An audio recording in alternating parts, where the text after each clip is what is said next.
আসসালামু আলাইকুম সবাইকে। সবাইকে স্বাগতম জানাচ্ছি আমাদের আজকের লাইভে। যেভাবে পূর্ব নির্ধারিত বিষয়টি ছিল, আজকে আমরা কথা বলবো স্টাডি ইন কানাডা, বাট এর ভিতরে আমরা স্পেসিফিক দুইটা প্রোগ্রাম নিয়ে আজকে কথা বলবো। সেটা হচ্ছে ব্যাচেলর প্রোগ্রাম এবং ডিপ্লোমা প্রোগ্রাম।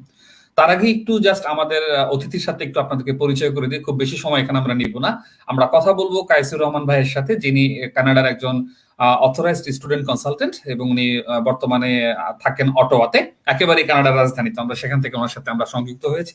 তো এই প্রোগ্রামে যাওয়ার আগে আপনাদেরকে একটু আমরা ডিসক্লেমার দিতে চাই, যেটা আমাদের স্ক্রলিং আপনারা দেখতে পাচ্ছেন। এই পুরো লাইভের অথবা আমাদের কোনো কমেন্টে আমরা অ্যাবসলিউটলি কোনো রকমের কোনো লিগাল অ্যাডভাইস দিব না। সুতরাং এই জায়গাটা একটু আমাদেরকে ক্লিয়ার থাকতে হবে, ঠিক আছে? কোনো রকম লিগাল অ্যাডভাইস দেওয়া হবে না।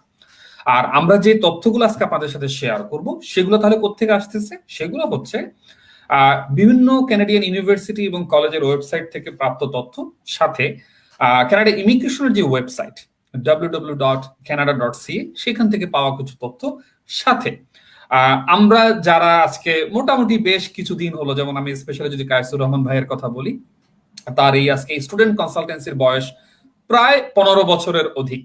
সো এই দীর্ঘ পথ পরিক্রমায় উনি অবশ্যই কিছুটা শিক্ষালব্ধ জ্ঞান তো ওনার আছে।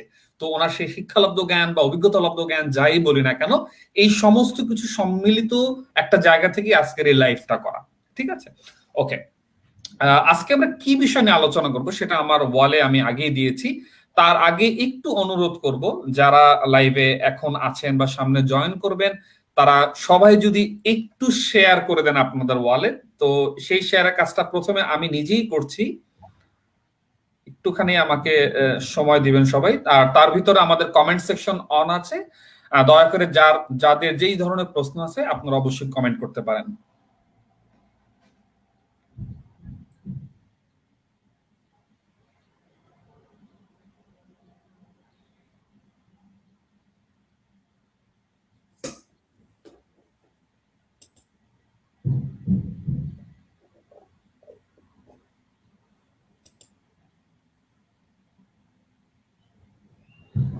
অলরাইট, সো আমরা আজকে কি কি প্রশ্নগুলো হবে সেই প্রশ্নগুলো সম্পর্কে একটু আপনাদেরকে জানিয়ে দিচ্ছি। তারপরে আমরা একের পর এক আমাদের প্রশ্নগুলো নিয়েও আলোচনা করব।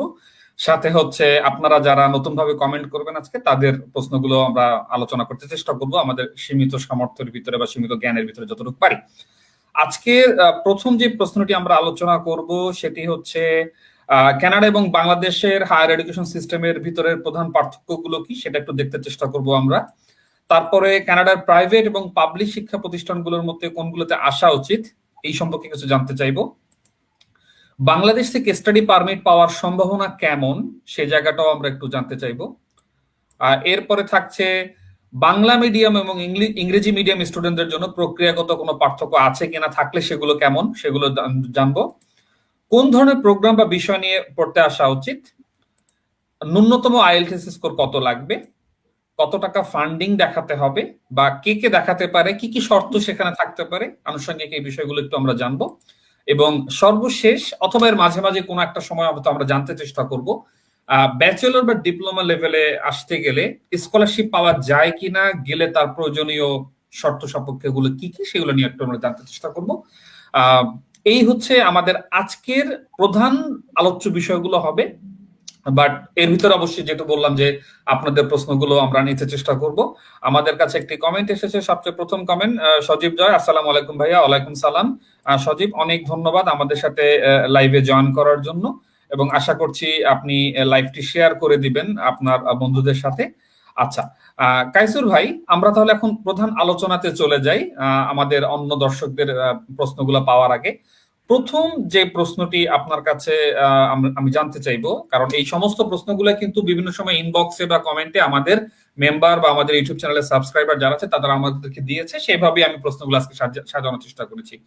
তো আপনার কাছে আমার প্রথম প্রশ্ন থাকবে, যারা আমরা বাংলাদেশ থেকে আসতে চাচ্ছি তাদের আসলে আমাদের প্রথমে মনে জানা উচিত বাংলাদেশের হায়ার এডুকেশন সিস্টেমের সাথে কানাডার হায়ার এডুকেশন সিস্টেমের পার্থক্যগুলো কি কি, বা কেন আমরা বাংলাদেশের হায়ার এডুকেশনে না যে কানাডার হায়ার এডুকেশন সিস্টেম নিতে আসবো, একটু যদি আমাদেরকে এই বিষয়ে আলোকপাত করেন। শিওর। প্রথমত ধন্যবাদ আপনাকে আমাকে আমন্ত্রণ জানানোর জন্য। আপনাকে দেখতে হবে যে কানাডা এবং বাংলাদেশের এডুকেশন সিস্টেমের পার্থক্য আছে কিনা। অবশ্যই আছে। সেটা কিরকম, সেটা হচ্ছে আপনার কারিকুলামের থেকে শুরু করে টিচার এবং ইনস্টিটিউট অনেক অনেক পার্থক্য। এখন পার্থক্যগুলি কি খুব বেশি? Answer is most of the cases yes. আমাদের এখানে রিসার্চ বেস ইনস্টিটিউট বা ইউনিভার্সিটি প্রচুর, আমি কানাডার কথা বলছি। আর বাংলাদেশে যেটা হচ্ছে যে মূলত থিওরিটিক্যাল পার্টটা পড়ানো হয় এবং সেই ক্ষেত্রে প্র্যাকটিক্যাল নলেজ খুব কম থাকে স্টুডেন্টদের। এখানে যেমন প্রথমে, যদিও এটা আলোচনার পরে আসবে, কিন্তু আমি বলে রাখছি, সেটা হচ্ছে যে কোঅপ একটা আইডিয়া আছে। তার মানে হচ্ছে আপনি যখন পড়াশোনা করবেন এবং কাজ করবেন। বাংলাদেশে এই সুযোগটা অলমোস্ট নাই বললেই চলে, সেটা শুধু ইন্টার্নশিপ আছে। সো এই কয়েকটা দিক যদি আপনি দেখেন, যে ইনস্টিটিউটের মান এবং টিচারদের মান এবং কারিকুলার মান, এইগুলি বেশ ভালো রকমের পার্থক্য আছে এবং এন্ড অফ দ্য স্টাডি আপনার জব পাওয়ার যে সুযোগটা, এটা কানাডাতে প্রচুর আছে। সিদ্দিক, আপনার কাছে আমি ফেরত যাচ্ছি। ওকে কায়সুর ভাই, অসংখ্য ধন্যবাদ আপনাকে এই সংক্ষিপ্ত একটা সামারি আমাদেরকে দেওয়ার জন্য। আচ্ছা, দর্শকদের উদ্দেশ্যে একটু কথা বলে নেই, সেটা হচ্ছে যে আসলে আজকে যেহেতু অনেকগুলো বিষয় আমাদেরকে কভার করতে হবে আগামী 45 থেকে 60 মিনিট একটা সময়ের ভিতরে, সুতরাং আমরা প্রত্যেকটা সম্পর্কে মানে একটা সাম্যক ধারণা দিতে চেষ্টা করব। মাত্র বিস্তারিত যদি আপনাদেরকে জানতে ইচ্ছা হয়, স্ক্রলিং এ আমাদের ইমেল অ্যাড্রেস দেখতে পাচ্ছেন, সাথে এখানে কমেন্ট করতে পারেন। আমরা আজকে লাইভে উত্তর দিতে না পারলেও যতটুকু সম্ভব আপনাদেরকে কমেন্ট পরবর্তীতে রিপ্লাই এর মাধ্যমে দিতে চেষ্টা করব। আচ্ছা, এরপরে কাইসুর ভাই, আমাদের আজকের যে সেকেন্ড যে প্রশ্নটা, সেটা এইটা নিয়ে একটু আমরা জানতে চাইবো যে কানাডার ভিতরেও কিন্তু, যেমন বাংলাদেশে আমরা জানি, বাংলাদেশে পাবলিক ভার্সিটি, প্রাইভেট ইউনিভার্সিটি, এর ভিতরে একটা দ্বন্দ্ব কাজ করে, বা এর ভিতরে মানুষ একটা ক্লাসিফিকেশন করতে চেষ্টা করে। আমি নিজের কথা যদি বলি, আমি বাংলাদেশের একটা প্রাইভেট ইউনিভার্সিটি থেকে পড়াশোনা করে আজকে মোটামুটি কানাডার বুকে আছি। তো এক্ষেত্রে অনেক ধরনের কোয়েশ্চেন তৈরি হয় যে কানাডাতে বেসরকারি ভার্সিটি বা সরকারি ইউনিভার্সিটির মধ্যে এদের গুণগত মান বলেন, পড়াশোনার মান বলেন, কেমন, আদৌ অনেক বেশি পার্থক্য কিনা, বা যারা বাংলাদেশ থেকে আসতে চাচ্ছে তাদের এই দুই ধরনের ইউনিভার্সিটির মধ্যে কোনগুলো টার্গেট করা উচিত? আমি প্রথমেই বলবো, কানাডায় দুই ধরনের ইনস্টিটিউট আছে, একটা হচ্ছে পাবলিক আর একটা প্রাইভেট।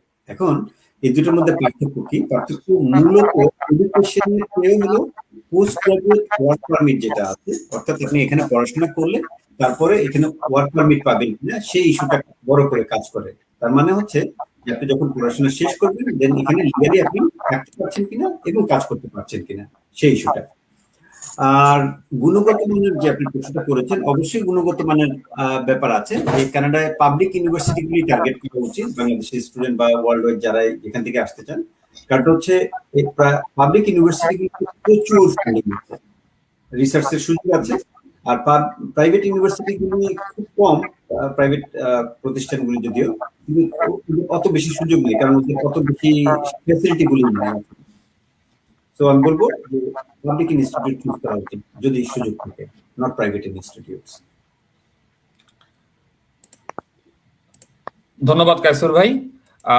তার মানে আমার মনে হয় যে আমরা আমাদের কাঙ্ক্ষিত উত্তরটা পেয়ে গিয়েছি, যে আমাদের কোনটাকে টার্গেট করা উচিত।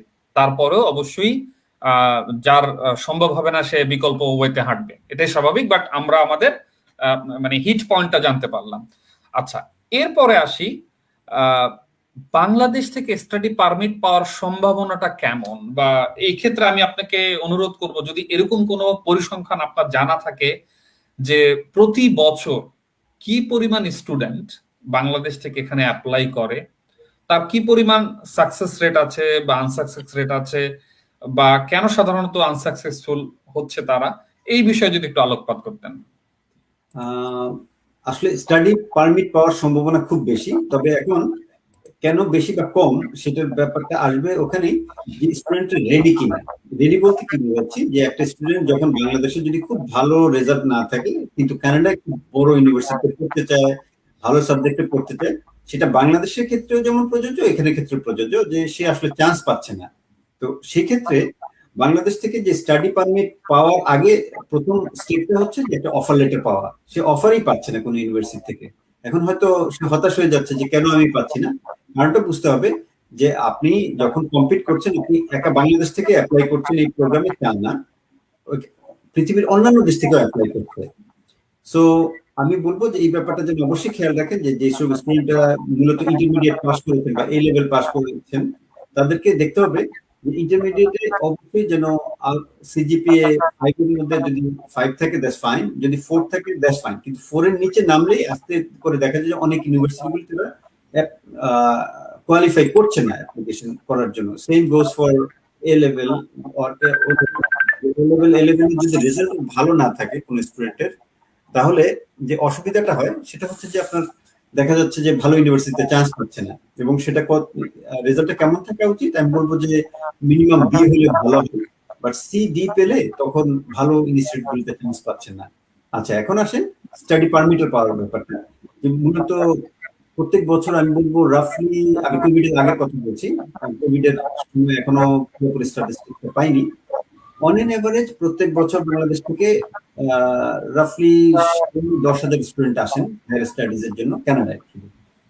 এর মধ্যে আপনার 80% হচ্ছে আন্ডারগ্রেডে, বাকি 20% হচ্ছে গ্রাজুয়েট ডিগ্রিতে। আন্ডারগ্রেড আর গ্র্যাড কি বলেছি আমি, এটা হচ্ছে অনার্স যেটা বলি বাংলাদেশে বা ডিপ্লোমা, এই শ্রেণীটা হচ্ছে 80%, আর বাকি 20% মাস্টার্স বা পিএইচডি করতে আসে। সো শিওর বাংলাদেশ থেকে স্টাডি পারমিট পাওয়ার সম্ভাবনা অনেক উজ্জ্বল, যদি আপনি পুরোপুরি রেডি থাকেন, আপনি আইএলটিএস নিয়ে, আপনার রেজাল্ট নিয়ে, আপনার ফান্ডিং নিয়ে আমরা একটু পরে কথা বলবো। তো প্রত্যেকটা এলিমেন্টস আসলে রেডি থাকতে হবে, তখন আসলে স্টাডি পারমিট পাওয়ার সম্ভাবনা বাড়বে। ওকে, ঠিক আছে। যেমনটা আপনি এইমাত্র বলেন কায়সর ভাই, আমরা আসলে বাকি রিকোয়ারমেন্ট গুলো নিয়ে আজকে আরো একটু হালকা টাচ আপ আমরা করবো, তখন আসলে আমরা বুঝতে পারবো যে রেডি থাকা বলতে আসলে আমরা কি মিন করতেছি, রাইট? মানে রেডি থাকা মানে যে শুধুমাত্র একটা একাডেমিক রেজাল্ট না, শুধুমাত্র আইএলস না, শুধুমাত্র টাকা পয়সা না, রেডি মিনস হোল রেডি, ঠিক আছে? It's a package. তো এটা নিয়ে আমরা একটু পরে ইনশাল্লাহ আলোচনা করব। এখন আমরা জানতে চাইবো যে বিষয়টাতে, সেটা হচ্ছে বাংলাদেশি স্টুডেন্টদের ভিতরে বাংলা মিডিয়ামের স্টুডেন্ট আছে, ইংরেজি মিডিয়ামের স্টুডেন্টরাও আছে।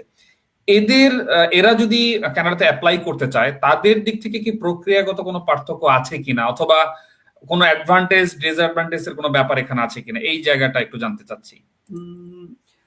একটা সূক্ষ্ম ব্যাপার আছে, সেটা হচ্ছে বাংলা মিডিয়ামে এখন সিজিপিএ সিস্টেম করার কারণে আপনার গোল্ডেন 5 এর সংখ্যা বেড়ে গেছে। সো সেক্ষেত্রে কানাডা দেখছে যে আসলে ওরা ক্রিম স্টুডেন্ট গুলিকে পাচ্ছে বাংলাদেশ থেকে। সো এটা বলবো যে একটা বাংলা মিডিয়ামের জন্য খুব বড় একটা ব্লেসিংস হয়েছে। আর ইংলিশ মিডিয়ামের জন্য যদি এ স্টার থাকে স্টুডেন্টদের জন্য, আপনি ওরাও আমি বলবো না সবাই এ স্টার পাচ্ছে, বাট কয়েকটা সাবজেক্টে অনেকে এ স্টার পায়।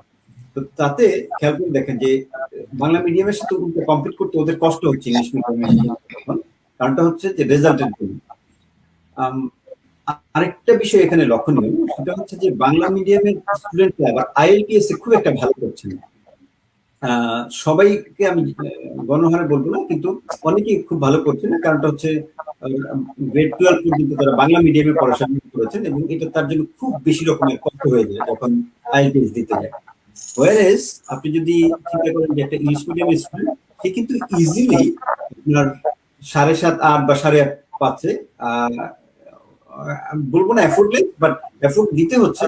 কিন্তু বাংলা মিডিয়ামের স্টুডেন্টদের যত কষ্ট করতে হচ্ছে, ইংলিশ মিডিয়ামের স্টুডেন্টদের তত কষ্ট করতে হচ্ছে না। এখন আসেন অ্যাকসেপ্টেবিলিটির ব্যাপারটা নিয়ে, যেখানে ইউনিভার্সিটিগুলো কি শুধু ইংলিশ মিডিয়াম তাদেরকে অ্যাকসেপ্ট করে নাকি বাংলা মিডিয়ামদের অ্যাকসেপ্ট করে, এটার ব্যাপারে আসলে ঠিক কোনো স্ট্রেট অ্যান্সার নেই। কিন্তু খেয়াল করতে হবে যে কতগুলি সাবজেক্ট একটা স্টুডেন্ট নিচ্ছে, যেমন ধরেন ফিজিক্স, কেমিস্ট্রি, বায়োলজি। তো আপনার এই লেভেলে কিন্তু সাবজেক্টগুলি আছে। এখন রেজাল্টের ব্যাপারে এসে, যেটা আমি প্রথমে বলছিলাম যে বাংলা মিডিয়ামের স্টুডেন্টরা এটাকে অ্যাডভান্টেজ পাচ্ছে because of the result system এখন বাংলাদেশে। আর তেমন খুব একটা পার্থক্য আমি বলবো না যে। ওকে কায়সর ভাই, এখন এই মুহূর্তে আমরা একটা প্রশ্ন পেলাম। এই প্রশ্নটা আমাদের ঠিক পরবর্তী টপিকের সাথে একেবারেই সম্পর্কিত, যার জন্য প্রশ্নটা একটু দেখে নিচ্ছি, প্লাস আমাদের পরবর্তী টপিকটা তো আমরা যাব। স্যাম জিজ্ঞেস করেছেন, কলেজে অ্যাপ্লাই করলে কি ভিসা পাওয়ার চান্স কম? অনেক গ্রুপে দেখছি বলতে। কলেজে অ্যাপ্লাই করে রিজেক্ট হয়, এটা হচ্ছে ওনার প্রশ্ন।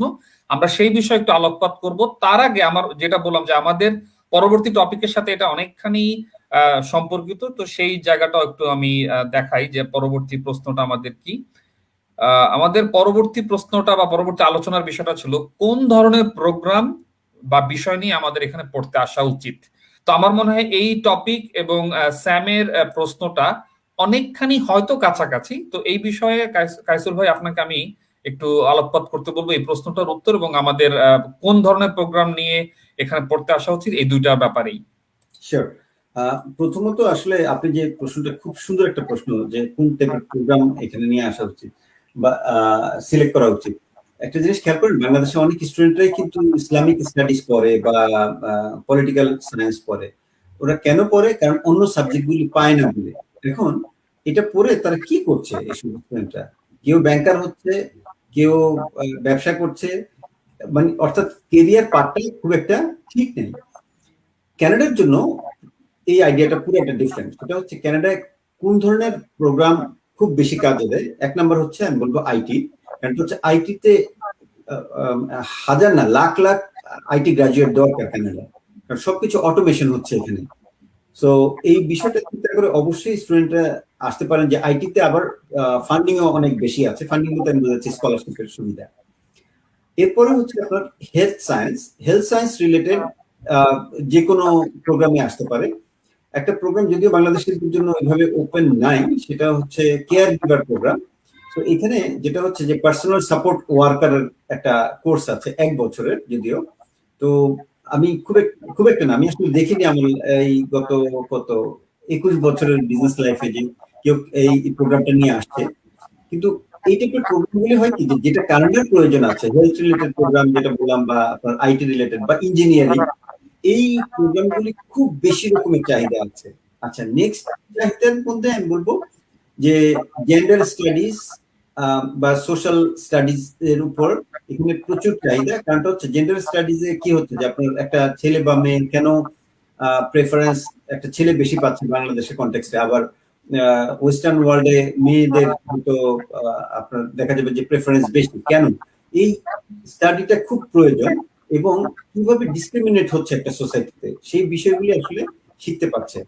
তো আমি বলবো যে যারা আসতে চান তারা অবশ্যই কোনো ইউনিভার্সিটির সাথে আলাপ করবেন, অথবা যারা ভালো কনসালটেন্ট আছেন তাদের সাথে আলাপ করে দেখতে পারেন।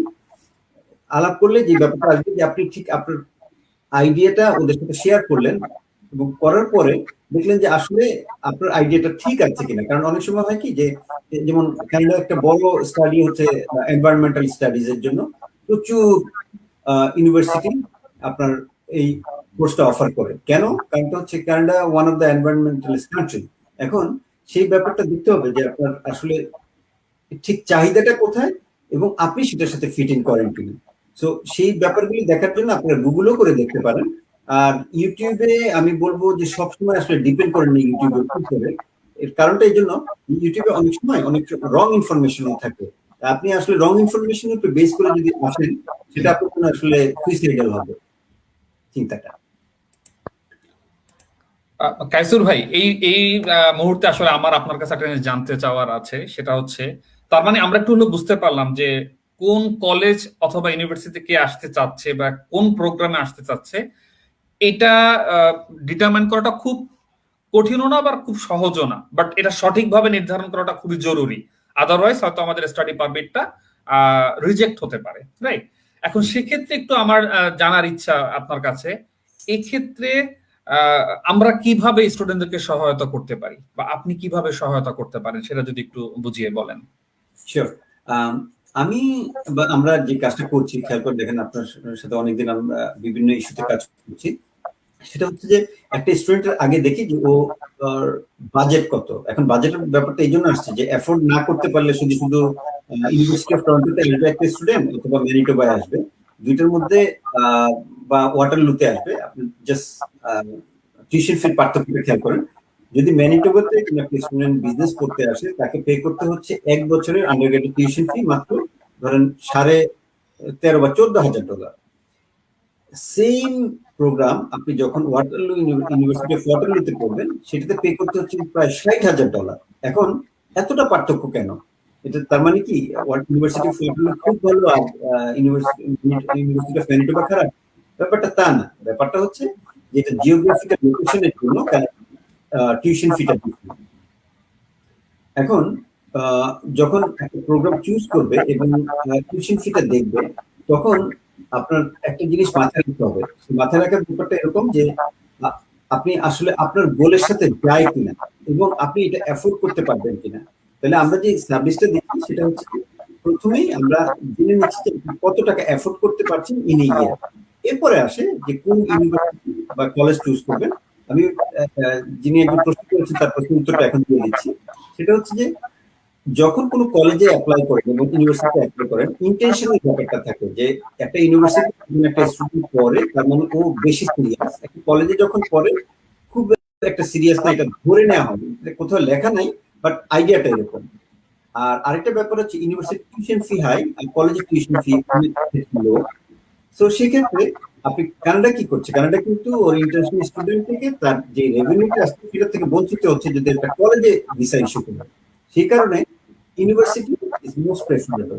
এখন ভিসা রিফিউজ করে কিনা? Yes, most of the cases যেটা হয় যে একটা স্টুডেন্ট যদি এলিজিবল ইউনিভার্সিটি আসার জন্য, তাহলে ইউনিভার্সিটি আসবে, কেন কলেজ চুজ করবে?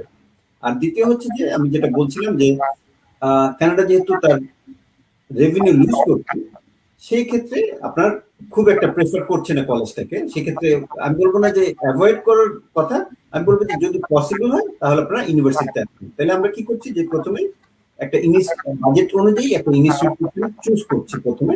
আর আমরা যেটা করি যে একটা ইউনিভার্সিটি অ্যাপ্লাই করতে বলি না কখনো, কারণ অনেক সময় রিফিউজ হতে পারে একটা ইউনিভার্সিটি থেকে বা অফার লেটার না আসতে পারে। সেক্ষেত্রে আমরা মাল্টিপল ইউনিভার্সিটি কে সামনে নিয়ে আসি, যে আপনি 2টা বা 3টে বা 5টা ইউনিভার্সিটিতে অ্যাপ্লাই করেন যদি অ্যাপ্লিকেশন ফিস গুলি নন রিফান্ডেবল। এবং এরপর আমরা এটা গাইড করি যে কিভাবে একটা এসওপি লিখতে হয়। একটা স্ট্যান্ডার্ড ফরম্যাট আছে কানাডার। এসওপি হচ্ছে স্টেটমেন্ট অফ পারপাস, যে আপনি কেন আসবেন এবং আপনার গোলটা কি, আপনি আবার কিভাবে ফেরত যাবেন। কারণ আপনার স্টুডেন্টের সবচেয়ে বড় মিস যেটা করে সেটা হচ্ছে যে ওরা ফেরত যাবে এই কথাটা বলে না, বলে যে আমি পুয়ার কান্ট্রি বাংলাদেশ এরকম। ভাই আপনি পুয়ার না ডেভেলপ কান্ট্রি সেটা জানতে চান না, জানতে চেয়েছে যে আপনি এখানে এসে পড়াশোনা করে আপনি কিভাবে ফেরত যাবেন সেটা একদম ক্লিয়ারলি আপনাকে ডেসক্রাইব করতে হবে।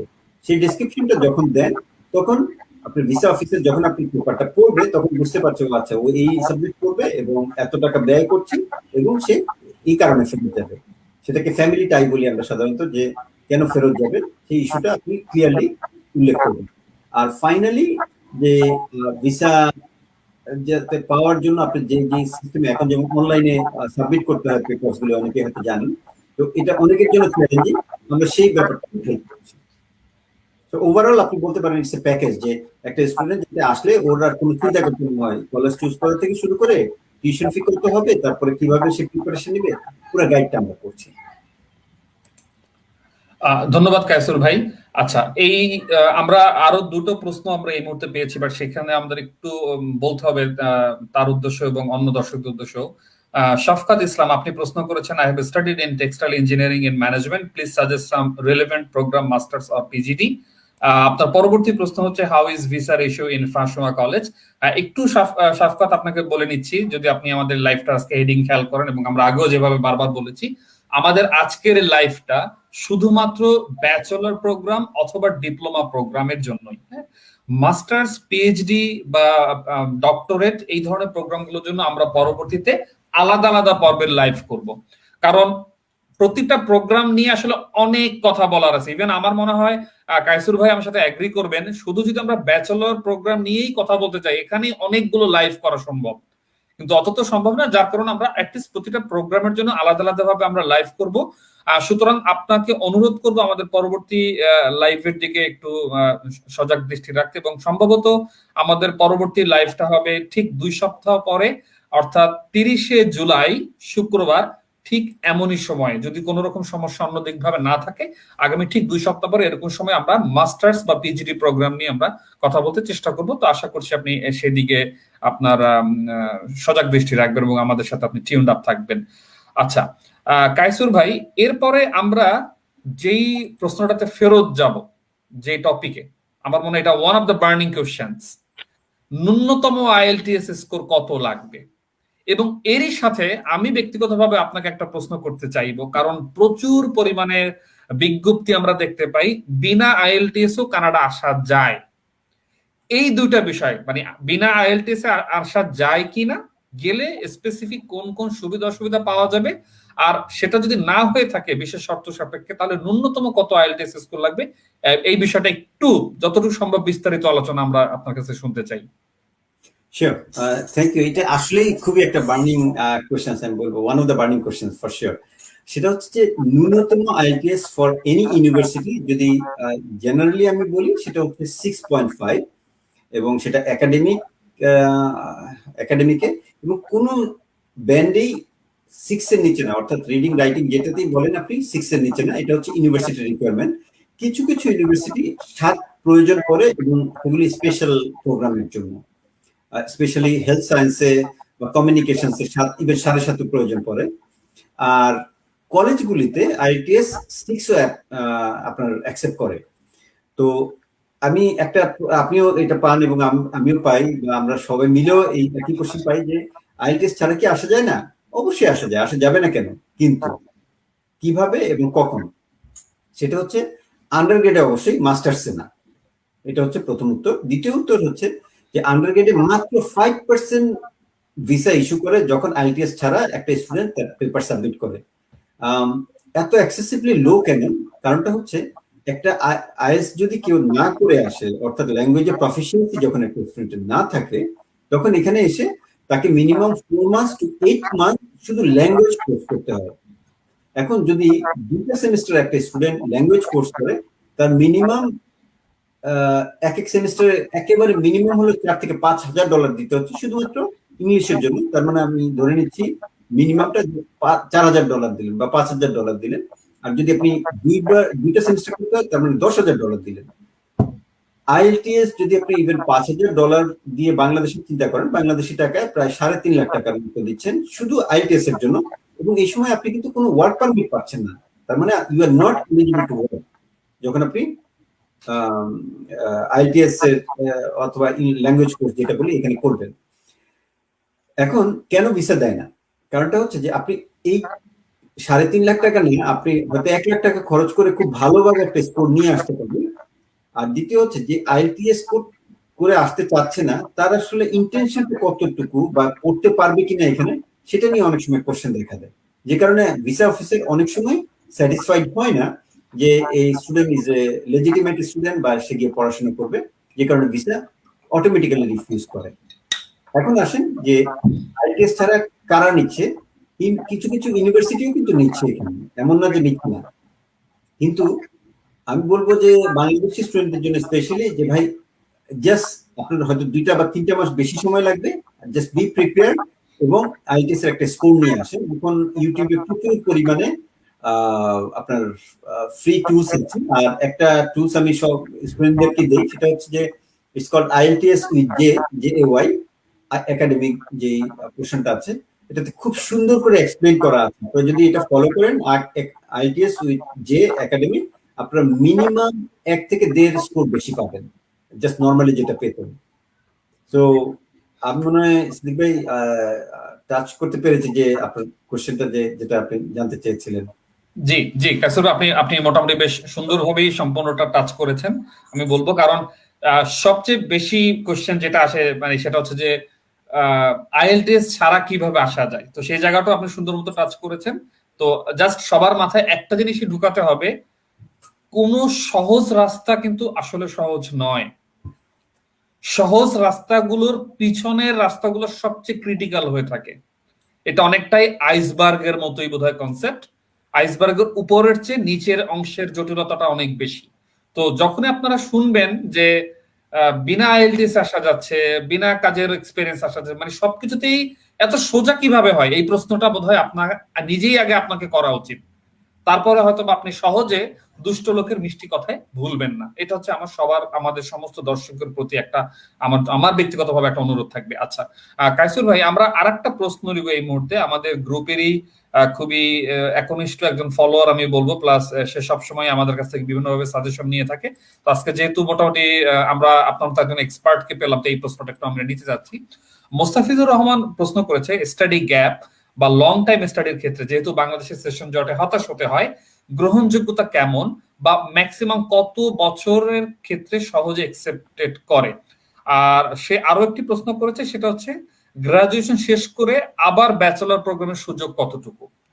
তো আমি মনে করি মোস্তাফিজুর রহমানের প্রশ্নটা আসলে খুবই সুন্দর একটা প্রশ্ন, এবং এই প্রশ্নটা অ্যানাদার বার্নিং কোশ্চেন আমি বলবো, কারণ অনেকেরই স্টাডি গ্যাপ আছে। ইভেন এমনও আছে যে সে ইন্টারমিডিয়েট কমপ্লিট করার পরে বা এ লেভেল কমপ্লিট করার পরে বহু বছর তারা কোনো পড়াশোনা নেই, এই মুহূর্তে সে আবার পড়াশোনা ব্যাক করতে চায়। তো এই ক্ষেত্রে সম্ভাবনা বা সমস্যা আদৌ আছে কিনা, থাকলে সেটা কিভাবে ওভারকাম করা যায়, এই বিষয়ে একটু জানতে চাচ্ছি। শিওর, এটা অবশ্যই সমস্যা আছে।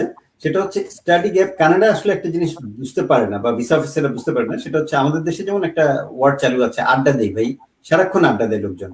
এখন আড্ডা দেওয়ার কনসেপ্ট এখানে নাই। এখানেও আছে যে গসিপ করে, কিন্তু in a different way. So culturally এটা একটা শকিং আমাদের জন্য। আর দ্বিতীয়টা হচ্ছে, এখন বিভিন্ন কারণে স্টাডি গ্যাপ হয়, সেটা ব্যক্তিগত কারণে বলেন আর অন্য কারণে বলেন। ইউজুয়ালি 1 বছর পর্যন্ত স্টাডি গ্যাপে খুব একটা সমস্যা হয় না, কারণ দ্যাটস অ্যাকসেপ্টেবল ইউজুয়ালি। যদি এটা 2 বছর বা তার বেশি হয়, আমি বলবো যে আপনার অবশ্যই একটা ওয়ার্ক এক্সপিরিয়েন্স যেটা আছে, যেখানে আপনি কাজ করছেন, এরকম একটা ওয়ার্ক এক্সপিরিয়েন্স নিয়ে আসেন। কারণ নাহলে কানাডার ঠিক এটা বুঝতেই চায় না বা বুঝতে পারে না, বা ভিসা অফিসাররা এটা মাথায় নিচ্ছে না যে আপনি জাস্ট কিছু করেন নাই, সেটা কিভাবে সম্ভব? কিছু একটা তো করেছেন, সেটা কি? সো সেই জন্য আমি বলবো যে আপনাদের যদি ইভেন ভলেন্টিয়ার এক্সপিরিয়েন্স থাকে, এক্সাম্পল হলো বাংলাদেশে আমি কালকে আমার খুব একটা কষ্ট লেগেছে আসলে। একজন ভদ্রলোক 3টে মাস্টার্স করা, তারপরে ভদ্রলোকের ছেলে জিজ্ঞাসা করলাম যে আপনার ছেলের ভলেন্টিয়ার কোনো এক্সপিরিয়েন্স আছে কিনা। উনি বলে ভলেন্টিয়ার এক্সপিরিয়েন্স কি জিনিস? তো খেয়াল করেন যে একটা শিক্ষিত লোক যদি আসলে ওই ব্যাপারটা না বুঝে যে ভলেন্টিয়ার এক্সপিরিয়েন্স কি জিনিস, অনেক সময় হতাশাজনক ব্যাপারটা। সেটা প্যারেন্টসদের ক্ষেত্রে, স্টুডেন্টদের ক্ষেত্রে তো অবশ্যই। আচ্ছা, ভলেন্টিয়ার এক্সপিরিয়েন্সের আইডিয়াটা দিই। সেটা হচ্ছে যে এনিথিং আপনি জাস্ট টাকার বিনিময়ে করলেন না, এমনিতে আপনি কারো উপকারের জন্য করলেন, সেটাই আপনি ভলেন্টিয়ার এক্সপিরিয়েন্স হিসেবে কাউন্ট হচ্ছে। এক্সাম্পল হলো, এখন যেমন কোভিড এর জন্য আপনি কাউকে ফুড ডিস্ট্রিবিউট করছেন, বা আপনি ফ্রেশ ওয়াটার দিচ্ছেন, এই ব্যাপারগুলি। এখন আবার ফেরত আসি যে স্টাডি গ্যাপটা অ্যাকসেপ্টেবল কিনা। Yes, acceptable. কতটা পর্যন্ত? 1-2 ইয়ার্স। এরপরে যদি ধরেন 5 বছর, 7 বছর, 10 বছর গ্যাপ হয়, তাহলে এই সময়টা কি করেছেন এটা অবশ্যই দেখাতে হবে। তবে মোস্টলি আন্ডারগ্রেডের জন্য 5 ইয়ার্স পর্যন্ত আমি বলবো না যেটা কোথাও লেখা আছে, বাট আমার প্র্যাকটিস যেটা দেখেছি যে 5 ইয়ার্স পর্যন্ত মোরাললেস ভিসা পাচ্ছে আন্ডারগ্রেডের জন্য। তার মানে এই লেভেল করেছেন, এরপরে আপনি 5 বছর পরে এসে আবার আন্ডারগ্রেড করতে চাচ্ছেন, সেক্ষেত্রে। কিন্তু 10 বছর পরে এসে আপনি এই লেভেল করেছেন, 10 বছর পরে এসে আপনি আন্ডারগ্রেড করতে চাচ্ছেন, very difficult to get obtain a visa, আমি বলবো। তো এই দুইটা অ্যান্সার আমার মনে হয় যে একটা স্টাডি গ্যাপ অ্যাকসেপ্টেবল কিনা। Yes, acceptable, but within a minimum time. Kaisur ভাই, আমার মনে হয় আমাদের এই প্রশ্নটা একটু বলা উচিত যে গ্রাজুয়েশন শেষ করে আবার ব্যাচেলর প্রোগ্রামে আসার সুযোগটা কতটুকু? I would say 0। কারণটা হচ্ছে, আপনি যখন একটা ব্যাচেলার শেষ করেছেন, আরেকটা ব্যাচেলার করবেন কেন? That's simple question. ইভেন অনেক সময় এখানে ভিসা রিফিউজ হয়, যদি আজকের একটা টপিক না, সেটা হচ্ছে যে একটা মাস্টার্স করে আরেকটা মাস্টার্স করবেন কেন, সেটা অনেকেই ঠিক করে লিখতে পারেন না এসওপি তে, যেটা আমি বলছিলাম স্টেটমেন্ট অফ পারপাসে। যদি না লিখতে পারেন, ভিসা রিফিউজ হচ্ছে। বাট আন্ডারগ্রেড একবার করেছেন, আরেকটা আন্ডারগ্রেড করবেন, ইটস ভেরি আনলাইকলি। তবে হ্যাঁ, দুইটা এক্সেপশনস আছে। একটা হলো, যেমন আপনি কেউ এলএলবি করেছে বাংলাদেশে, এখানে আবার এলএলবির জন্য অ্যাপ্লাই করতে পারেন, সেটা সম্ভব, কারণ দুইটাই আন্ডারগ্রেড ডিগ্রি। অথবা কেউ বাংলাদেশে ধরেন ফিজিক্স, কেমিস্ট্রি বা বায়োলজি পড়েছেন, এখানে আবার মেডিকেল স্টাডিতে ঢুকতে চান, সেক্ষেত্রে প্রযোজ্য। বাট নর্মালি তা না, যে একটা গ্রাজুয়েশন শেষ করে আবার আপনি মনে হয় গ্রাজুয়েশন বলতে, আমি ঠিক শিওর না যে মাস্টার্স বুঝিয়েছেন কিনা। হোয়াট এভার, আপনি যদি মাস্টার্সও বুঝিয়ে থাকেন বা আন্ডারগ্রেডও বুঝিয়ে থাকেন, দুইটার ব্যাপারে একই কথা বলবো যে একটা আন্ডারগ্রেড শেষ করে আরেকটা আন্ডারগ্রেড বা একটা মাস্টার শেষ করে আবার আন্ডারগ্রেড পড়াটা খুব অযৌক্তিক। ধন্যবাদ কায়সুর ভাই, আমার মনে হয় বিষয়টা সম্পূর্ণভাবে এখন আমাদের কাছে ক্লিয়ার। আমরা পরবর্তী একটা প্রশ্নে চলে যাই। এই প্রশ্নটাও হয়তোবা আমাদের অনেক দর্শকের মনে এই ধরনের প্রশ্নগুলো থাকবে, কারণ এই যে বললাম যে আসলে এই প্রশ্নগুলোর জন্ম দেয় কারণ আমাদের আশেপাশে প্রচুর পরিমাণ বিজ্ঞপ্তি আমরা দেখতে পাই। এই বিজ্ঞপ্তিগুলো থেকেই আমার মনে হয় যে এই প্রশ্নগুলোর জন্মটা হচ্ছে। সাইমা চৌধুরী জিজ্ঞেস করেছেন, what about other language testing systems, others are accepted in institutes but for visa. আমার মনে হয় আমি যদি প্রশ্নটা ভুল বুঝে না থাকি, উনি জানতে চেয়েছেন যেমন ডুওলিঙ্গো দিয়ে হয়তো আপনি কোনো অফার লেটার পেতে পারেন বা কোনো কনফার্মেশন লেটার আপনি পেতে পারেন। How about visa? আমি যখন ফাইনালি স্টাডি পারমিটের জন্য অ্যাপ্লাই করতে যাচ্ছি তখন কি আমার এই ডুওলিঙ্গো দিয়ে চলছে নাকি আমাকে আবার আইএলটিএস দিতেই হবে? আমার মনে হয় এটাই সেই প্রশ্ন। ওকে, আমি স্যামের জন্য একটা কি বলে লেম একটা এক্সাম্পল নিয়ে আসছি। সেটা হচ্ছে যেমন চিটাং এর এক ভদ্রলোক যদি নোয়াখালীতে গিয়ে কথা বলতে চায়, নোয়াখালীর কথাটা কতটা মানে ওই উনি বুঝবেন কতটুকু নোয়াখালীর লোকজন, আবার ভাইস ভার্সা যে নোয়াখালীর লোকজন যদি চিটাং এর ল্যাঙ্গুয়েজে কথা বলেন তাহলে কতটুকু বুঝবে। দুইটা কিন্তু বাংলা। সেম ওয়েতে আপনি যে এই আইএলটিএস অথবা আদার ল্যাঙ্গুয়েজের কথা মিন করছেন, ইউ ক্যান আন্ডারস্ট্যান্ড যে it could be TOEFL, it could be IELTS, এগুলো হচ্ছে অলমোস্ট সিমিলার ক্যাটাগরি, রাইট? কিন্তু আপনি ডুওলিঙ্গো যদি আনেন তাহলে কি হচ্ছে যে আপনি offer letter is good for offer letter, যেটা সিদ্দিক ভাই আপনি বলছিলেন, কিন্তু it's not good for your visa purpose. So what you have to do ultimately আপনাকে কিন্তু ল্যাঙ্গুয়েজের সেই ব্যারিয়ার রয়েই যাচ্ছে। তো আর তার মানে কি এটা ল্যাঙ্গুয়েজ না? ইয়া, ইটস এ ল্যাঙ্গুয়েজ। আমি যেটা উদাহরণ দিচ্ছিলাম যে নোয়াখালী আর চিটাগাং এর, তার মানে হচ্ছে ল্যাঙ্গুয়েজটা স্ট্যান্ডার্ড ল্যাঙ্গুয়েজ না ফর দিস পারপাস। অবশ্যই ল্যাঙ্গুয়েজ এটা, but not a like full picture language, এটা একটা পার্শিয়াল ল্যাঙ্গুয়েজ আমি বলবো।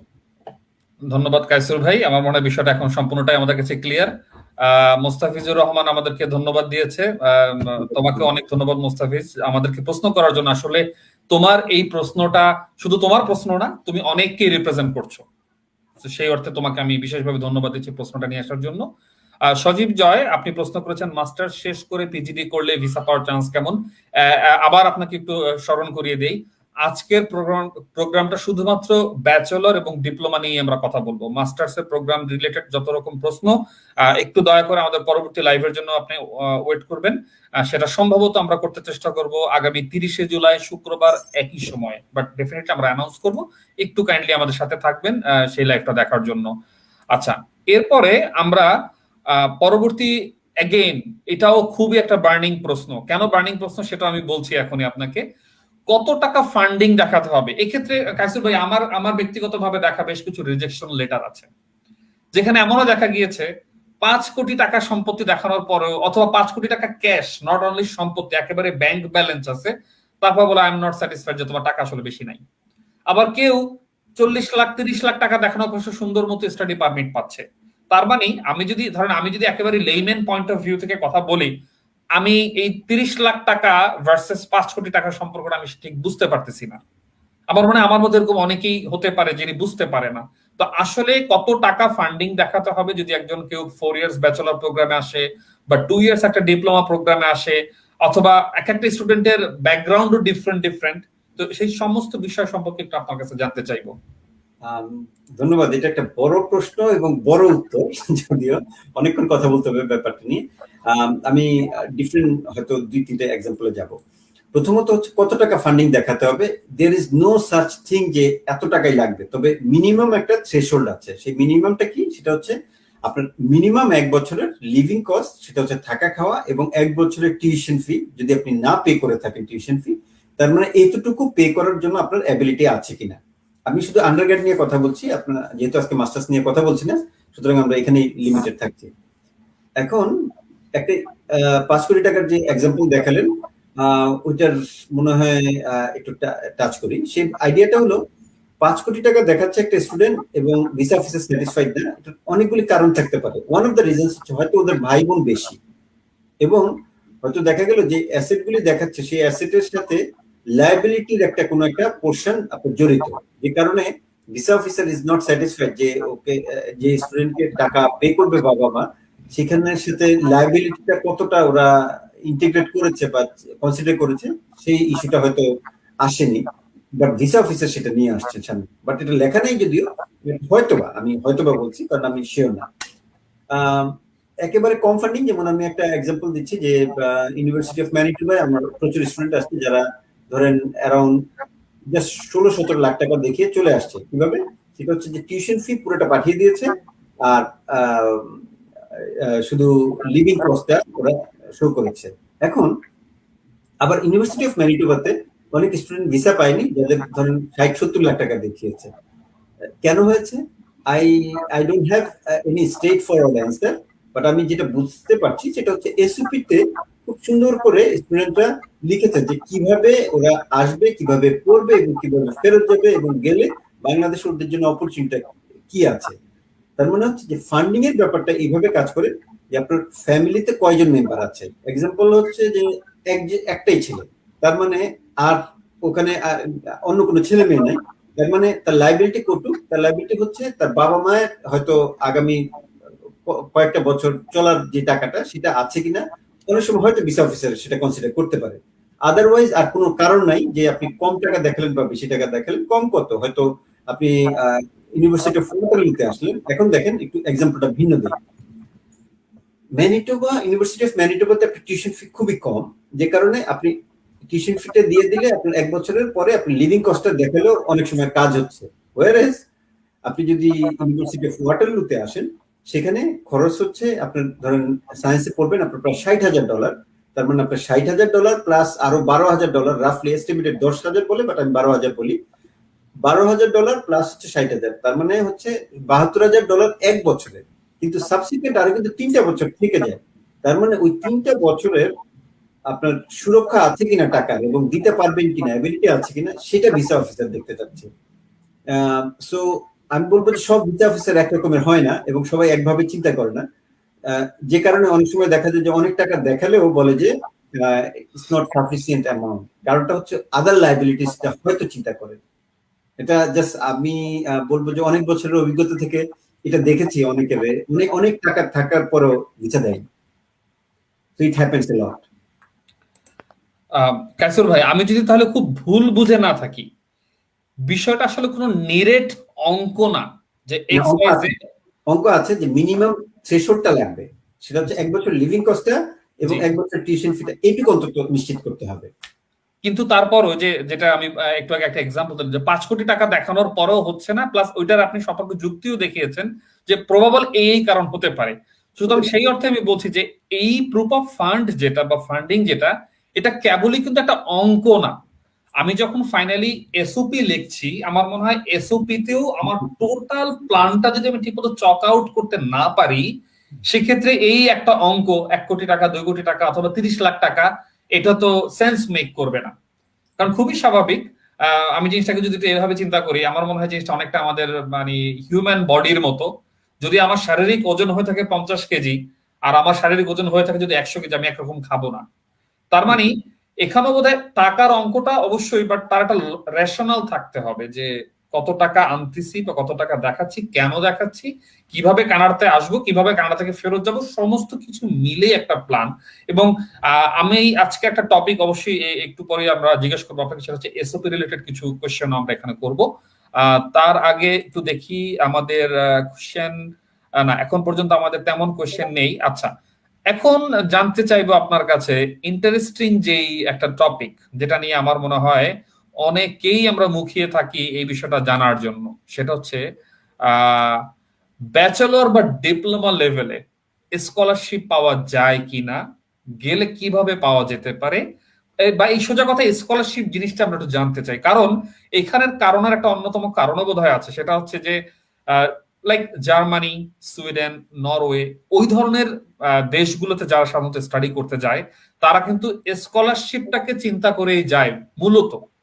কারণ ওই ধরনের দেশগুলো তাদের স্কলারশিপের প্র্যাকটিসটা অনেক বেশি, যেটা আমার জানা মতে, অবশ্যই আপনি ভালো জানবেন যে আমাদের এখানে প্র্যাকটিসটা বোধহয় অন্তত একটু কম, অন্তত ব্যাচেলর বা ডিপ্লোমার দিক থেকে যদি বলি। তারপরে এই বিষয়টা সম্পর্কে বিশদ জানতে চাইবো আপনার কাছে, scholarship in bachelor or diploma level. Sure, ঘুরে ফিরে সেই অনেকক্ষণ আগের কিছু কথা রিপিট হবে। সেটা হচ্ছে যে আপনি কোন প্রোগ্রাম চুজ করছেন প্রথমত, সেটা ডিপ্লোমাই হোক আর ব্যাচেলরই হোক। সেটা কানাডার নিড আছে কিনা। যদি কানাডার নিড থাকে দেন কিভাবে কাজ করে আমি একটা এক্সাম্পল দিই। যেমন ধরেন আমার ফ্যামিলি মেম্বার কেউ একজন অ্যালজাইমারে মারা গেলেন, তার মানে অনেক বছর পরে আমাদের অনেক টাকা হলো, আমরা রিয়েলাইজ করলাম আচ্ছা ঠিক আছে তাহলে অ্যালজাইমারের জন্য আমরা কিছু টাকা ডোনেট করলাম, বা কারো ক্যান্সার হয়ে মারা গেল আমার ফ্যামিলি, তখন আমি কি করলাম যে ক্যান্সার রিসার্চের জন্য আমি এখানে কোনো ক্যান্সার ইনস্টিটিউটে আমি টাকা পে করলাম, কেন জাস্ট ডোনেট করলাম যে রিসার্চ করার জন্য, যাতে ভবিষ্যতে কেউ কারো ক্যান্সার হলে যাতে, অবশ্যই মারা যাবেন সবাই কিন্তু যাতে চিকিৎসাটা পেতে পারেন এবং কি টাইপের চিকিৎসা হবে। এখন খেয়াল করেন এই টাকাটা কিভাবে কাজ করছে, আমি ডোনেট করলাম একটা হসপিটালে, হসপিটাল আবার এই ডোনেশনের টাকাটা কাউকে খুঁজছে যে এটা রিসার্চের টাকাটা ফান্ডিংটা কিভাবে ইউটিলাইজ করবে। তার মানে হচ্ছে স্কলারশিপ পাওয়া যাবে কখন, যখন এটার অ্যাভেলেবিলিটি আছে এবং এটা নিড আছে। আপনি যদি অ্যাগেন আমি আবার যদি আমি ছোট করে দেখছি না যে ইসলামিক স্টাডিজ পড়তে যান, এরপর বাংলাদেশে পলিটিক্যাল স্টাডিজ পড়ে, পলিটিক্যাল সায়েন্স পড়ে, তো ওইটার ইমপ্লিকেশনটা কিন্তু ওইভাবে নাই, কিন্তু এখানে ইমপ্লিকেশনসটা আছে, যেটার ইমপ্লিকেশনস আছে সেটা দেখতে হবে যে এটা কতটা আছে। আইটি দরকার আছে, yes we need lot of people in Canada, তো সেক্ষেত্রে আপনার আইটির স্কলারশিপও অনেক আছে। এরপরে engineering, yes we need engineers. এরপরে যেটা বলছিলাম যে জেন্ডার স্টাডিজ, এই টাইপের স্টাডি গুলিতে আপনার প্রচুর লোকজন দরকার, যে কারণে ফান্ডিংও প্রচুর আছে। এবং হেলথ রিলেটেড অনেকে পড়তে চায় না বা পারে না, কারণ it's very expensive in Canada পড়াশোনাটা, এবং বেশ সময় দিতে হয়। এখন বাংলাদেশের লোকজনের আবার আরেকটা সমস্যা হচ্ছে ওরা শর্টকাট চায়। এখন শর্টকাট বলে আসলে কানাডায় খুব একটা কিছু নাই। তো আই এম সরি যে যারা শর্টকাট খুঁজছেন তাদের জন্য স্কলারশিপ পাওয়া বা শর্টকাট টাইপের কিছু আমাদের অফার করার মতো নাই। ডিপ্লোমাতে যে অসুবিধাটা খেয়াল করেন, ব্যাচেলর হয় 4 ইয়ার্স এ, এখন 4 ইয়ার্স এ একটা সুন্দর সুবিধা আছে, সেটা হচ্ছে যদি আপনি কো প্রোগ্রামে আসতে পারেন বা এখানে এসে পরবর্তীতে কো প্রোগ্রামে ট্রান্সফার করেন আপনার প্রোগ্রামটা। কোপের আইডিয়া হলো যে আপনি 8 মাস কাজ করবেন, 4 মাস পড়াশোনা করবেন, এটা থার্ড এবং ফোর্থ ইয়ারে হয়। এই পুরা জবের অ্যারেঞ্জমেন্টটা ইউনিভার্সিটি করে দেয় আপনার বিহাফে। তার মানে আপনার জব নিজের খুঁজতে হচ্ছে, ইউনিভার্সিটি আলাদা ডিপার্টমেন্ট আছে এটা করার জন্য। একটা এক্সাম্পল হলো university of Waterloo. University of Waterloo হচ্ছে ওয়ার্ল্ডের সবচেয়ে বড় কোঅপ ইউনিভার্সিটি। তার মানে আপনি এখানে ম্যাক্সিমাম স্টুডেন্টরা আসে কোঅপ করার জন্য। তার মানে থার্ড ইয়ার থেকে ওদের আসলে মূলত বাংলাদেশ থেকে টাকা পাঠাতে হয় না, যে কারণে স্কলারশিপের পরিমাণ এখানে প্রচুর, এবং সেই সাথে আপনার কাজের সুবিধাটা আছে। ডিপ্লোমাতে আমি বলবো খুব একটা স্কলারশিপের সুবিধা নাই। আর ইউজুয়ালি কানাডায় যেটা হয় যে এন্ট্রেন্স লেভেলে usually $4,000 is quite big amount, আমি বলবো যে অনেকে পায়। আচ্ছা, এর বেশি পায় না। তারপরে কি হচ্ছে, 4,000 থেকে 30,000 এর ঘরে যারা পায় ওদের আসলে এক্সট্রা অর্ডিনারি রেজাল্ট লাগে বা কোনো একটা অ্যাচিভমেন্ট লাগে। প্রথম এক্সাম্পল, আপনার হয়তো সব এ লাগছে বা অনেকগুলি এ একটা বি আছে, সেক্ষেত্রে আপনি মোস্ট অফ দ্য স্কলারশিপের জন্য এলিজিবল হচ্ছেন। Number 2, volunteer experience. আপনারা যারা ইন্টারমিডিয়েট এখন পড়ছেন বা এ লেভেল পড়ছেন বা ও লেভেলে পড়ছেন বা ইভেন 9-10 এ পড়ছেন, do most of the volunteer jobs, whatever it is, just do it and collect at least one letter from the employer. মানে ধরেন কোনো চেয়ারম্যান মেম্বারের আন্ডারে কাজ করেছেন, কোনো অসুবিধা নেই, একটা সাদা কাগজে আপনি লিখে নেন আপনার নাম সহ যে আপনি এত ঘন্টা কাজ করেছেন। এইভাবে আপনি ইউ কালেক্ট 10, 15, 20, 30, 50, যত বেশি আপনি কালেক্ট করবেন এখানে আপনি স্কলারশিপ পেতে তত বেশি হেল্প করবে। এটা হয়তো অনেক কনসালটেন্টরা জানেন না, বা অনেকে কানাডা নিয়ে জাস্ট খালি কোনো মতে স্টুডেন্ট ভর্তি করালে হলো। আর আমার স্টুডেন্টরা কেন এত বেশি সুবিধাটা পাচ্ছে, কারণ হচ্ছে আই গাইড দেম, ইভেন যখন তারা আমার সাথে কন্ট্যাক্ট করে তাইলে ইভেন 2-3 মাসেও ওরা কিছু ভলান্টিয়ার এক্সপিরিয়েন্স গ্যাদার করতে পারলো, যেটা স্কলারশিপের জন্য হেল্প করে। এরপরে হচ্ছে একটা ল্যাঙ্গুয়েজ, যদি ল্যাঙ্গুয়েজ খুব ভালো থাকে সেটাও হেল্প করছে।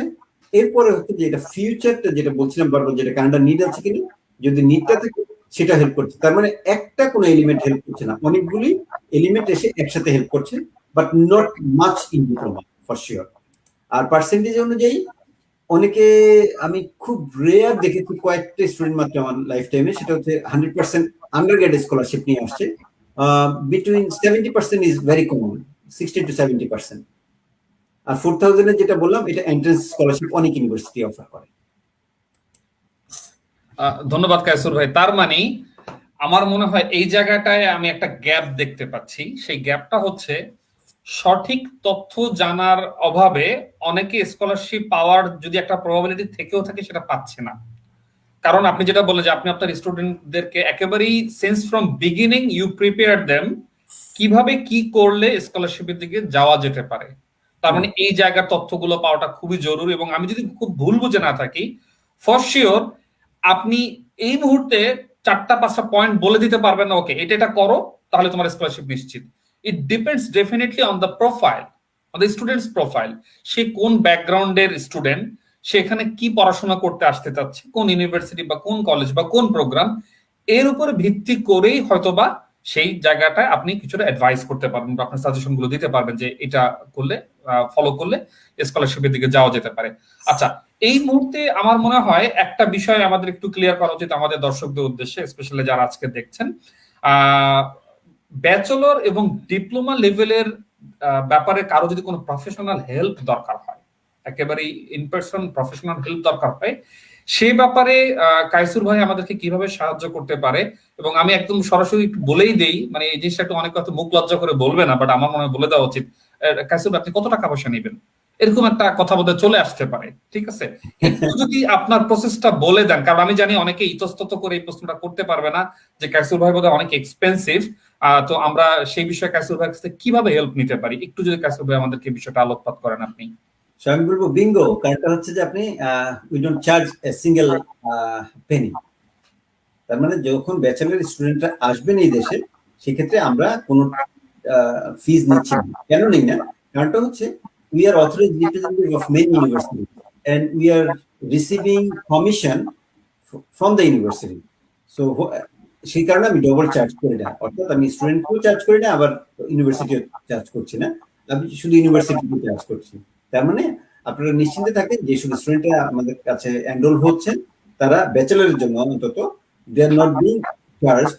যদি আমরা যে ইউনিভার্সিটিগুলিতে রিপ্রেজেন্ট করি ওগুলিতে আসেন, এখন কেউ যদি, যেমন আমি ইউনিভার্সিটি অফ টরন্টো বা ম্যাকগিল ইউনিভার্সিটি রিপ্রেজেন্ট করি না, এখন যদি ওইখানে আসতে চান, fine, we still help them, but we have to charge them because we are not compensated by the universities, because we are not authorized representative of those universities. But কেউ যদি ধরেন ইউনিভার্সিটি অফ ওয়াটারলু, বা আমি যেমন থাকি আমার home town এটা হচ্ছে অটোয়ায়, এখানে যেমন অটোয়া ইউনিভার্সিটি আছে, university of Ottawa, Carlton university বা এলগন কুইনে আছে, এলগন কুইন কলেজ, ওগুলিতে যদি আসতে চান দে আর ওয়েলকাম, এবং we are not charging them. So আমি মনে হয় ব্যাপারটা ক্লিয়ার করতে পেরেছি যে we are not charging any money unless otherwise student have a choice যে okay fine, they want to come in a different university, যেটা আমরা রিপ্রেজেন্ট করি না।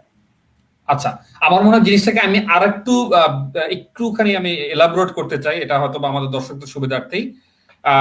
এখানে বোঝানো হচ্ছে কাইসুর ভাই এবং আমরা কনসালটেন্সি রিলেটেড কোনো চার্জ করছি না, অর্থাৎ এর আনুষঙ্গিক আদার্স যে preparation, if there are the cost, like আপনার অ্যাডমিশন অফার লেটার নেওয়া বলেন, আপনাদের এফিডেভিট করা বলেন, বাকি যত অ্যাসোসিয়েটেড কস্ট আছে, you are bearing on your own, will just guide. Application fee তো অবশ্যই স্টুডেন্টদেরকে দিতে হচ্ছে, মানে এটাই কারণ, এখানে কথাটা এজন্যই বলাটা জরুরি, কারণ তথাকথিত এজেন্টস যারা আছে বা কনসালটেন্সি আছে, with very due respect to them, কারণ হ্যাঁ এটা এক একজনের বিজনেস স্ট্র্যাটেজি, আমি বলছি না যে ওনারা খারাপ কাজ করছে, ওনারা ওনাদের স্ট্র্যাটেজিতে চলছেন, ঠিক আছে? তো বাংলাদেশের পার্সপেক্টিভে আমরা বুঝে থাকি যে ওকে, স্টাডি পারমিট কনসালটেন্সি এটা 2 লাখ, 5 লাখ, 1 লাখ, যার কাছ থেকে যা যেভাবে নিয়ে পারা যাচ্ছে। কিন্তু সেটাই কাইসুর ভাই একেবারে প্লেন বললেন, যেহেতু উনি ইউনিভার্সিটিকে রিপ্রেজেন্ট করেন অ্যাপ্রক্সিমেটলি প্রায় 50 to 60 ইউনিভার্সিটিজ আর কলেজেস, তো এই জি, তো এই এনলিস্টেড ইউনিভার্সিটিতে যদি কেউ আপনারা আমাদের সাহায্য নিতে চান, আমাদের কনসালটেন্সি আপনাদের দরকার হয়, সেক্ষেত্রে কোনো রকমের চার্জ আমরা আপনাদেরকে করছি না, অ্যাবসলিউটলি নো। কারণ being the authorized representative from the university, they will pay us, একেবারেই ক্লিয়ার কথা। কারণ অনেকেই আমি জানি এর ব্যাক এন্ডে এই ধরনের কোশ্চেন গুলো থাকবে, ভাই এত ভালো আপনারা ফ্রিতে কাজ করেন না? ভাই ফ্রিতে আসলে কিছু নেই, বাট আমরা জাস্ট আমাদের দায়িত্বটা পালন করতে চাচ্ছি। কারণ আমাদের দায়িত্ব, কেন আমাদেরকে অথরাইজড রিপ্রেজেন্ট করা হলো, আমাদের দায়িত্বটা হচ্ছে কিন্তু আপনাকে সঠিক রাস্তাটা দেখানো, সে কারণেই কিন্তু আমাদেরকে অথরাইজেশনটা দেওয়া হচ্ছে, এবং ওই দায়িত্বটার জন্য কিন্তু ইউনিভার্সিটি আমাকে পে করতেছে অলরেডি। তো আমাকে যদি একবার ইউনিভার্সিটি পে করে, আমি কেন স্টুডেন্টদের কাছ থেকে চার্জ করব? খুব সোজা কথা। এবং কাইসুর ভাই এটাও খুব সুন্দর করে বলে দিলেন যদি আমাদের এনলিস্টেড যে ইউনিভার্সিটি গুলো সেগুলো ছাড়া যদি অন্য কোনো ইউনিভার্সিটির হেল্প আপনার দরকার হয়, for sure we can do it and we will do it happily, but সেক্ষেত্রে উই উইল চার্জ ইউ। এবং সেটা কত টাকা চার্জ করবো সেটা এই মুহূর্তে বলা সম্ভব না, because we do not know your profile. তো আমাদেরকে সেটা জানতে হবে। সেক্ষেত্রে আপনারা স্ক্রলে দেওয়া যে ইমেল অ্যাড্রেসটা দেখতে পাচ্ছেন support@onionlayers.ca, কাইন্ডলি আপনাদের ইন্টেনশনটা আমাদের এখানে ইমেল করবেন and we'll get back to you। আচ্ছা, আরো একটা ব্যাপার এখানে বলে না, ওটা খুবই খুবই জরুরি।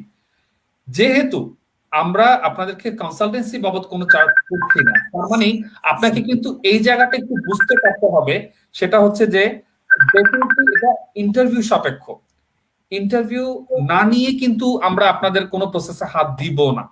সুতরাং যারা আপনারা আমাদের সাথে ইন্টারভিউ শেয়ার করতে চান, যে হ্যাঁ আপনি আমাদের সাথে 1-to-1 সেশন ইন্টারভিউ নিতে চাচ্ছেন, কাইন্ডলি ইমেইল করবেন। এই ইন্টারভিউ এবং এই ইন্টারভিউর জন্য আমরা আপনাকে কোনো পয়সা নিতে যাব না, যেটা কিনা বাংলাদেশের ভাষায় অনেকে যে ফাইল ওপেনিং মানি টানি কি কি যেন বলে, এই ধরনের কোনো চার্জ আমরা এখানে রাখছি না, no hidden cost.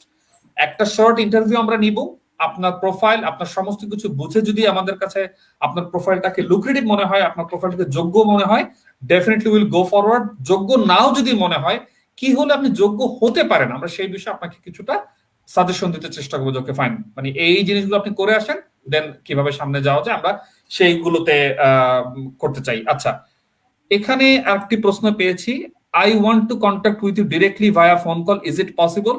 Shahidur Rahman ভাই, এইমাত্রই আমরা কথাটি বললাম। আমাদের স্ক্রিনে যে ইমেল অ্যাড্রেসটি দেখতে পাচ্ছেন support@onionlayers.ca, কাইন্ডলি এখানে আপনার ইন্টেনশনটা ব্যক্ত করবেন, আপনি কি চাচ্ছেন, কি হেল্প চাচ্ছেন, we will get back to you. এবং ফর শিওর এটা ফোন কলে হবে না, কারণ আমরা মানে পাবলিকলি ফোন কল বা এই ধরনের অ্যারেঞ্জ করি না। হোয়াট উই ডু, আমরা ওভার দ্য জুম একটা ইন্টারভিউ সেশন অ্যারেঞ্জ করব, ঠিক আছে? সেক্ষেত্রেই আপনি জেনে যাবেন যে পরবর্তী ওয়ে ফরওয়ার্ডটা কি। কাইসুর ভাই, আমার মনে হয় আমরা বেশিরভাগ না, আমরা সবগুলো প্রশ্নই বোধহয় আজকে অ্যান্সার করার চেষ্টা করেছি। আর একটা জিনিস এখন একটু আমার মনে হয় আজকের দিনের আমাদের পক্ষ থেকে সবচেয়ে শেষ টপিক আমরা একটু আলোচনা করতে চাই, সেটা হচ্ছে ইম্পর্টেন্স অফ এসওপি। এই ব্যাপারে আমি আপনার কাছে কি জানতে চাই সেটা নিয়েও বোধহয় একটু ক্লিয়ারলি বলা উচিত। আমি ধরে নিচ্ছি কোন একটা স্টুডেন্টের যথেষ্ট পরিমাণ আইএলটিএস স্কোর আছে, টাকা পয়সা আছে, সবকিছু আছে যা যা মোটামুটি থাকা দরকার। এরপরেও বেশ কিছু স্টুডেন্টদেরকে দেখা যায়, নট অনলি বেশ কিছু, আমি বলবো একটা বিশাল সংখ্যক স্টুডেন্টদেরকে দেখা যায় রিজেকশন পেতে। সেক্ষেত্রে কি এসওপি লেখার গুরুত্বটা কতটুকু, বা আমি কি এভাবে বলতে পারি যে শুধুমাত্র তার এসওপিটাই দায়ী ছিল তার রিজেকশনের জন্য, এমন কি হওয়া সম্ভব কিনা, একটু যদি কাইন্ডলি আমাদেরকে বলেন। অনেকটা, বাট ওইটা সোললি দায়ী ছিল কিনা বলা খুব মুশকিল। তবে এসওপি ব্যাপারটা কতটা ইম্পর্টেন্ট, খুবই ইম্পর্টেন্ট। খুবটা ধরেন আপনার একাডেমিক পেপারস, আইএলটিএস যেটা বলছিলেন, যে ওগুলি একটা ব্যাকআপ, আর এসওপি আরেক সাইডে। তার মানে আপনি যদি ওয়েট করেন যেটা কত পার্সেন্ট দিবেন, I would say 40 to 50% weight দিতে পারেন এসওপির উপরে। এতটা কেন? কারণটা হচ্ছে যে আপনি যদি আপনার ক্লিয়ার পাথওয়েটা শো না করেন ভিসা অফিসারকে, যে what you want to study, why that particular university or institute, এবং কেন কানাডা, এরপরে হচ্ছে যে আপনি কিভাবে ফেরত যাবেন। তার মানে ওরা visa officer want to be satisfied যে you will go back after completion your study. So সেই ক্ষেত্রে we have some standard, university of টরন্টোর একটা আলাদা গাইডলাইন আছে, আমরা সেই গাইডলাইনটা ফলো করি যাতে করে স্টুডেন্টরা কোনো পয়েন্ট মিস না করে এবং কিভাবে লিখবে। কারণ এখানে দুইটা আর্টিকুলেশনের ব্যাপার আছে। একটা হচ্ছে যে আপনি পুরো থিংটা আপনি যদি প্রথমে ইন্ট্রোডাকশনে বলেন, আবার মাঝখানেও বলেন, আবার লাস্টেও বলেন, তাহলে যেটা হবে যে রিডার যিনি আছেন বা আপনার ভিসা অফিসার যিনি আছেন, he or she will not be clear যে আপনি আসলে কি নিয়ে কথা বলতে চাচ্ছেন। সবখানে বললে হবে না, you have to go paragraph to paragraph. যে কারণে এসওপিটা এতটা বেশি ইম্পর্টেন্ট। আর আরেকটা আইডিয়া এই এসওপির জন্য, সেটা হচ্ছে যে অনেকে বলে আমি তো লিখছি, ইয়েস লিখছেন, কিন্তু did you articulate it in a nicer way or not? Nicer way ব্যাপারটা এই জন্য আসছে যে আপনি যদি খুব সুন্দর করে প্যারাগ্রাফ টু প্যারাগ্রাফ আপনার আইডিয়া ডিসেমিনেট না করেন, তাহলে যেটা হচ্ছে যে আপনার আইডিয়াগুলি এখানে সেখানে সবখানে স্পোরেডিক অবস্থায় থাকছে, এবং সেটা থাকলে অসুবিধা কি হয় যে এই ভিসা অফিসার আসলে ডিটারমাইন করতে পারে না আপনি আসলে কি বলতে চাচ্ছেন।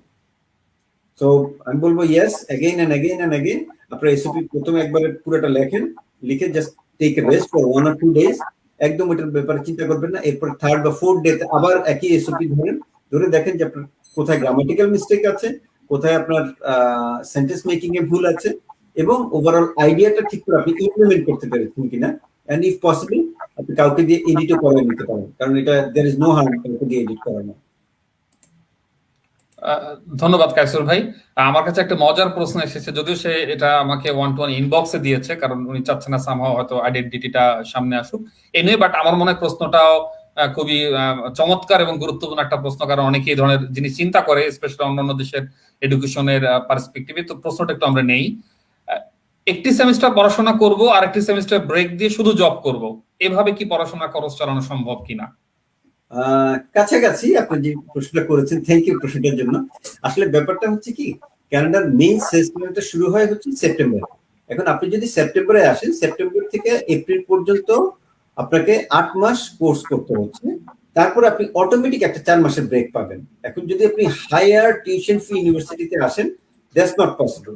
কিন্তু আপনি যদি ইউনিভার্সিটি অফ রেজিনা বা আপনি ইউনিভার্সিটি অফ ম্যানিটোবায় আসেন, তাহলে সম্ভব। কিভাবে সম্ভব সেটা হচ্ছে 4 মাসে আপনি অ্যাজ এন ইন্ডিভিজুয়াল আমি ধরে নিচ্ছি, বা আপনি আপনার স্পাউসও আসেন, সেটা আপনার ব্যাপার, কিন্তু আপনি যদি নিজেও আসেন, তাহলে প্রত্যেক মাসে যদি আপনি ইভেন $4,000 করে সেভ করেন, কারণ তখন কোনো আওয়ারের কোনো রেস্ট্রিকশন নেই। তার মানে হচ্ছে আপনি নর্মালি 20 ঘন্টা করে কাজ করতে পারতেন, কিন্তু আপনি ব্রেক পিরিয়ডে, সেমিস্টার ব্রেকে এবং স্পেশালি সামার সেমিস্টারে আপনি সেমিস্টার স্কুলে না গেলেও চলবে, আপনি ফুল টাইম জব করতে পারবেন এবং ফুল টাইম এর উপরে দিয়েও জব করতে পারবেন। সো আওয়ারে কোনো বাধা নাই। তার মানে ওই টাকাটা আপনি সেভ করতে পারছেন ফর দ্য নেক্সট সেমিস্টার। তাহলে আপনার কোশ্চেনটা ছিল যে আপনি একটা সেমিস্টার ব্রেক দিয়ে আরেকটা সেমিস্টার পড়াশোনা করবেন, it doesn't work that way. কারণ হচ্ছে as an international student you have to maintain your full time study system. যদি আপনি ফুল টাইম স্ট্যাটাস না থাকে, তাহলে কিন্তু automatically you are out from the system. তার মানে you have to go back. So আপনি যেভাবে চিন্তা করছেন, fine, come to the September session and then you can do it in a low tuition fee university but not in a higher tuition fee university, no way. অর্থাৎ আমি যদি একটু summary করি, আমি ঐচ্ছিকভাবে একটা সেমিস্টার ব্রেক দিব সেটা হচ্ছে না, No. মানে অটোমেটিক্যালি ইন এ একাডেমিক ইয়ার 8 মাস পড়াশোনা করছি এবং 4 মাস আমার বন্ধ থাকছে, সেই সময় যতটুকু আমি টাকা পয়সা জমাতে পারবো সেটা দিয়ে হয়তো আমার পরবর্তী সেমিস্টার গুলোতে আমি আমার ব্যাকআপে কাজ করবে। Right. আর আমি ইয়াং স্টুডেন্টদেরকে একটা কথা বলি যে ওরা যাতে বাংলাদেশ থেকে ড্রাইভিং লাইসেন্সটা নিয়ে আসে অবশ্যই। তাহলে হচ্ছে কি যে আপনি এখানে এসে, এখানে গাড়ি কিনা খুব ইজি কানাডা, এটা হচ্ছে সবচেয়ে মজার কথা। তো আপনি যদি গাড়ি কিনেন, ইভেন উবারও করতে পারেন। তার মানে আপনি এখন ঘুম থেকে উঠলেন, একটু 1 ঘন্টা সময় আছে, 1 ঘন্টা কেউ চাকরি দিবেন আপনাকে, কিন্তু 1 ঘন্টা আপনি উবার করতে পারেন। So you can earn money, there are ways, যদি আপনি আসলে চান, বাট আপনাকে you have to go through in a systematic way, সোজা কথা।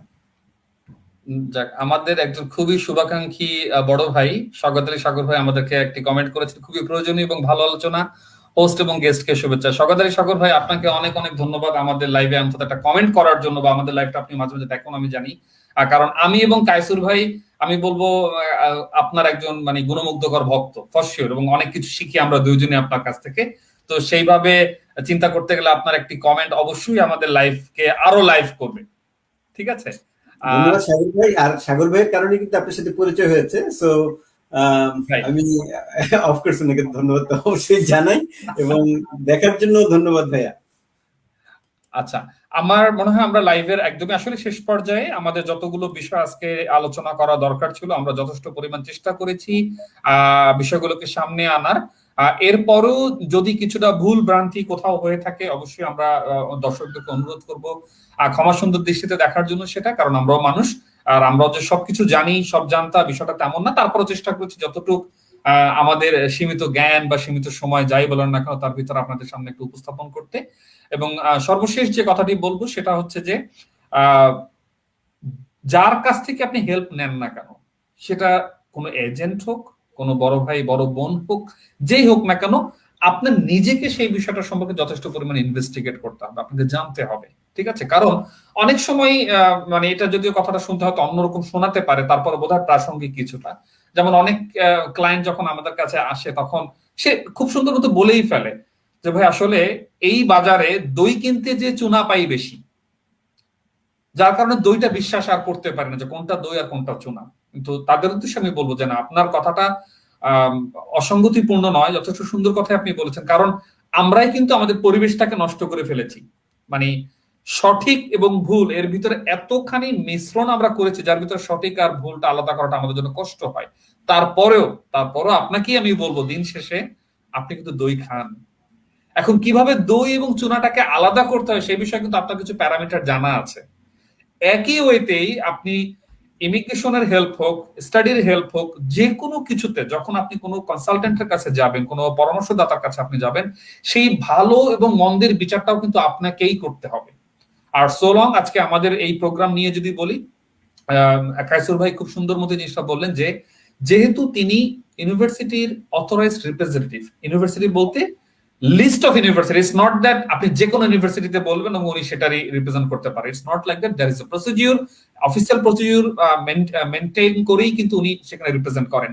তো এই লিস্টেড ইউনিভার্সিটির কোনোটার ব্যাপারে যদি আপনাদের কোনো হেল্প দরকার হয়, কোনো রকমের প্রফেশনাল সাপোর্ট দরকার হয়, will be more than happy to support. এবং সেটা কোথায় আপনারা আমাদেরকে ইমেল করতে পারেন, স্ক্রলিং এ দেখতে পাচ্ছেন, এই স্ক্রলিং এর দেয়া যে ইমেলটা আছে কাইন্ডলি এখানে আমাদেরকে ইমেল করবেন and will get back to you. এবং আমরা একটা ছোট্ট ইন্টারভিউ সেশন অ্যারেঞ্জ করবো যাতে আপনারা আমাদের হেল্প নিতে পারেন। তো আমার মনে হয় আজকে এই পর্যন্ত। ইনশাআল্লাহ আশা করছি সব ঠিক থাকলে আপনাদের সাথে পরবর্তী লাইভে দেখা হবে আগামী 30শে জুলাই শুক্রবার, এবং আমাদের সেখানকার সম্ভাব্য আলোচনার বিষয়টা হবে মাস্টার্স এবং পিজিডি প্রোগ্রাম নিয়ে। তো সে পর্যন্ত সবাই ভালো থাকবেন, সুস্থ থাকবেন, শুভ হোক আপনাদের আগামীর পথ চলা। কাসুর ভাই অনেক ধন্যবাদ এবং ধন্যবাদ সকল দর্শকদেরকে। খুদা হাফেজ। খুদা হাফেজ।